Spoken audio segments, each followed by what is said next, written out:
S M সুলতান, পুরো নাম শেখ মোহাম্মদ সুলতান, ডাকনাম লাল মিয়া।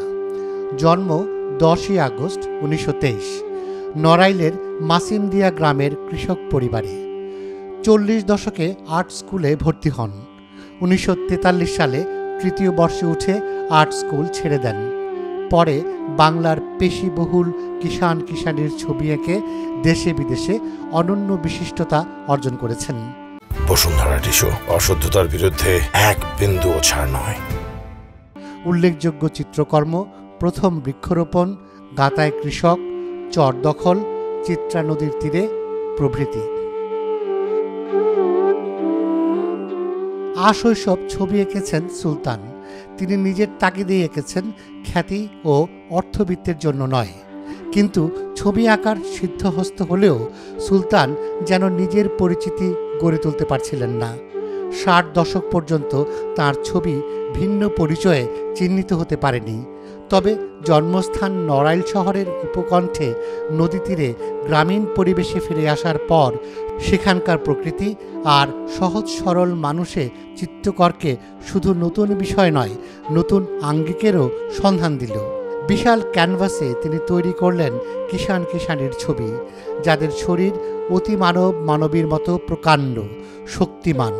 তিনি বললেন, এই অতি স্বাস্থ্যের মানুষেরাই আবহমান বাংলার কিষাণ কিষাণী। বিশালাকার মানুষের এসব ছবি আঁকার একটা ব্যাখ্যা এমন হতে পারে যে সুলতান হয়তো জাতিস্বর হয়ে জন্মেছিলেন। জাতিস্বর হয়ে জন্ম নেয়ার অর্থ হল পূর্ব জীবনের সব পরিচিত অনুষঙ্গ দেখে শনাক্ত করা এবং তাদের নিখুঁত বর্ণনা দেয়া। কিংবদন্তির জাতিস্বর যারা, তাদের বর্ণনায় নিজের পূর্বজন্মের স্মৃতি ফিরে আসে বর্তমানে। নড়াইলে থাকার সময় সুলতান কিছু ড্রয়িং করেছিলেন।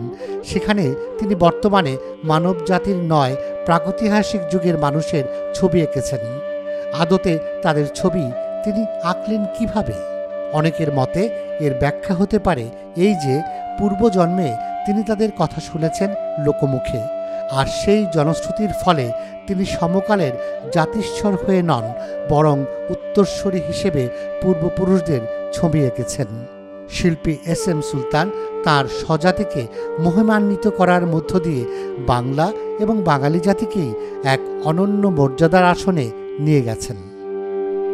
রুমি নোমান, ডেইলি সান।